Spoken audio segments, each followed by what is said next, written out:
Class 8 আবারও আমরা রায় Martin প্রশ্নবিচিত্রা 2024-এর second summative evaluation নিয়ে চলে এসেছি এবং জিওগ্রাফি অবশ্যই। আজকে পর্বে আমরা জানবো সেট 1 অর্থাৎ প্রথম সেটটি এবং এইভাবে একটার পর একটা প্রত্যেকটা সেট অবশ্যই জানবো। এই ভিডিওতে এন্ড স্ক্রিনে তোমরা পেয়ে যাবে কোনো প্লে লিস্ট অথবা কোনো ভিডিও অথবা আই বাটনে পেয়ে যাবে বা ডিসক্রিপশন বক্সে আমি তাদের লিঙ্ক দিয়ে দিচ্ছি। শুধু ভূগোল নয়, প্রত্যেকটা সাবজেক্টস তোমরা অবশ্যই ভিডিও পর্ব পাবে এবং ডেসক্রিপশন বক্সে তার লিঙ্ক দেওয়া আছে, অথবা চ্যানেলে যাও, আলাদা আলাদা প্লে লিস্ট করা আছে। চলো, আমি তোমাদের সাথে আছি, তোমাদের প্রিয় নির্জন স্যার। সাথে থাকো অবশ্যই সাবস্ক্রাইব করে। চলো বাকি অংশ একটু দেখে নিই। দেখো পেজ 287 এবং নিশ্চয়ই set 1 Alipurduar new town girls high school HS একের দাগের আই মানে প্রথম একেরটা হচ্ছে পৃথিবীর বৃহত্তম চিরহরিত অরণ্য, যেটা সেলভা, ডি উত্তর হলো। একের দাগের 2 অশ্ব অক্ষাংশ বলা হয় ক্রান্তীয় অঞ্চলকে, দেখতে পাচ্ছ নিশ্চয়ই, এটা দেখো। আর লা প্লাটা নদী যে নদীগুলির মিলিত রূপ তা হলো দেখো পারানা, প্যারাগুয়ে, উরুগুয়ে, তিনটে। এই হলো অর্থাৎ সি। এবং কর্ডিলেরা শব্দের অর্থ শৃঙ্খল, 2 দাগের 1 বললাম। 2 দাগের 2 বেরিং প্রণালী দ্বারা এশিয়া উত্তর আমেরিকা মহাদেশ বিচ্ছিন্ন হয়েছে। এবং 2 দাগের 3 যেটা বাম্পি ক্লাউড নামে পরিচিত, দেখো স্ট্র্যাটোকিউমুলাস, স্ট্র্যাটোকিউমুলাস। এবং 3 দাগে চলে আসছি, যেখানে বলছে দেখো 3 দাগে সেন্ট লরেন্স নদীটি উৎস কি, মানে কোথা থেকে, এটা দেখো অন্টারিও হ্রদ থেকে। আর 2টা অ্যাঞ্জেল জলপ্রপাতটি কোন নদীর উপর সৃষ্টি হয়েছে, যেটা দেখো ওরিনোকো নদীর উপরে যেটা। এবং 3 কোন শহরকে পৃথিবীর কষাই, শিকাগো তোমরা জানো। আর কানাডীয় সিল্ড অঞ্চলের অন্য নাম কি, দেখো লরেন্সীয় মালভূমি বলা হয়, এটা দেখো লরেন্সীয় মালভূমি। এইবার যাব আমরা বড় কোশ্চেন্স গুলো, যেটাকে লক্ষ্য করো, যেখানে বড় কোশ্চেন্স দেখো কানাডীয় সিল্ড অঞ্চলে অনেক হ্রদ সৃষ্টি হয়েছে কেন, এটা 91 পাতায় আমরা দেখে নেবো। আর আপেক্ষিক আর্দ্রতা এটা হচ্ছে তোমার 46 পাতায়। চলো আমরা এইগুলো একটু 91 যেটা দেখে নিই।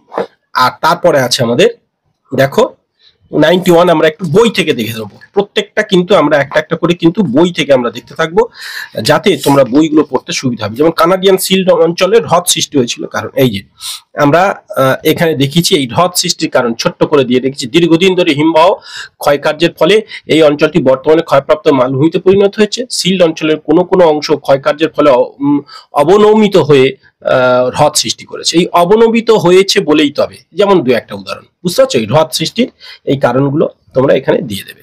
চলো এইবার 46 পাতায় যেটা আমরা চলে যাব, যেখানে আমাদের আছে সাধারণত যে দেখো যেখানে বলেছি যে আপেক্ষিক আর্দ্রতা, এইখানে দেখো সুন্দর করে পয়েন্ট করে দেওয়া আছে, দেখো আপেক্ষিক আর্দ্রতা এখান থেকে এই পর্যন্ত। এবার আমরা পরের পেজে চলে আসি। চলো এবার 47 পাতায় আমরা যাব। এই যে শৈলক্ষেপ বৃষ্টিপাতের চিত্র অঙ্কন করতে বলছে, 47 পাতা দেওয়া আছে। এই যে এইখানে দেখো, এইখানে লক্ষ্য করো, এই যে শৈলক্ষেপ বৃষ্টিপাতের চিত্র সুন্দর করে দেওয়া আছে, পেজ নম্বর অনুযায়ী তোমরা দেখবে এটা।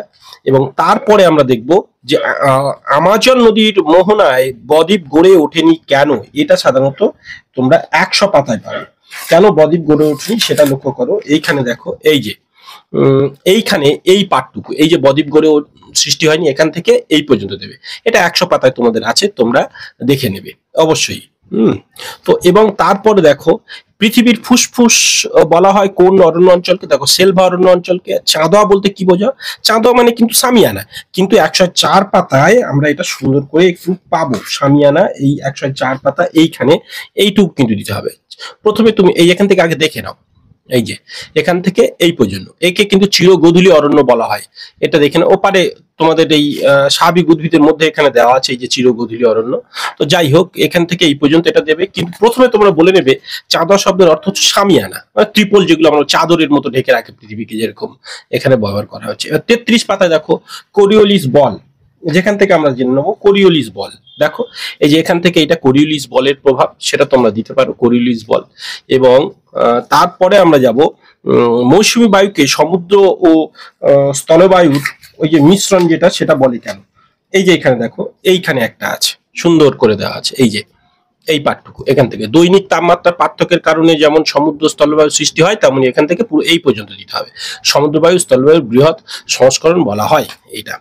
এইবার দুয়েরটা বায়ুচাপ বলয়ের অবস্থানের চিত্রটা তোমার করতে বলছে, যেটা 38 পাতায়। এই যে একটা সম্পূর্ণ চিত্র সুন্দর, এই চিত্রটা তোমাদের কিন্তু দিয়ে দিতে হবে। আমি একটু ছোট্ট করে তোমাদের দেখাই যাতে বুঝতে সুবিধা হয়। দেখো এই চিত্রটা সম্পূর্ণ তোমার দিতে হবে, এই চিত্রটা। তো চলো, এই তোমাদের সেট 1 হলো। আমরা বিষ্ণুপুর স্যার রমেশ ইনস্টিটিউশন এই পর্বটা জানবো আমরা আজকে। কিন্তু অবশ্যই এইগুলো, হ্যাঁ আজকে 11 তারিখ, বুঝতেই পারছো 11 এপ্রিল। সমস্ত সেট কমপ্লিট করা আছে তোমাদের। জাস্ট ভিডিওটা একটু আস্তে আস্তে সমস্যা, মানে দেরি হচ্ছে, কেন অন্যান্য পর্ব একটার পর একটা আসছে অবশ্যই চ্যানেলে, তোমরা জানো। তো চলো আমরা সেকেন্ড পর্ব অবশ্যই জেনে নেবো। সাথে থাকো সাবস্ক্রাইব করে কিন্তু। এবং এক্সাম টাইমে তোমাদের কিন্তু প্রত্যেকটা সাবজেক্টের সাজেশনস, এমনকি এই বই ধরে ধরে কিভাবে পড়বে, কোনটা ইম্পর্টেন্ট, সবকিছু ডিটেলস জানাবো। বিগত বছরে পড়ে যাওয়া বিভিন্ন প্রশ্ন জানাবো। এবছর যখন সেকেন্ড টেস্ট হবে তার প্রশ্নগুলো উত্তর সহ জানাবো। অনেক ডিটেলস কাজ আছে তোমাদের, শুধু 8 না 9-এ উঠলেও তখন প্রত্যেকটা সাবজেক্টের 60টি পর্ব। আমার দুটি চ্যানেলকে সাবস্ক্রাইব করে রাখো। এই চ্যানেল যেটা একাডেমিয়া, সেকেন্ড চ্যানেল আমার, এবং প্রথম চ্যানেল ডিসক্রিপশন বক্স থেকে যাও, বা এই চ্যানেলের থ্রুতে প্রথম চ্যানেল যেতে পারবে, আরো ডিটেলস তথ্য পাবে। Best of luck.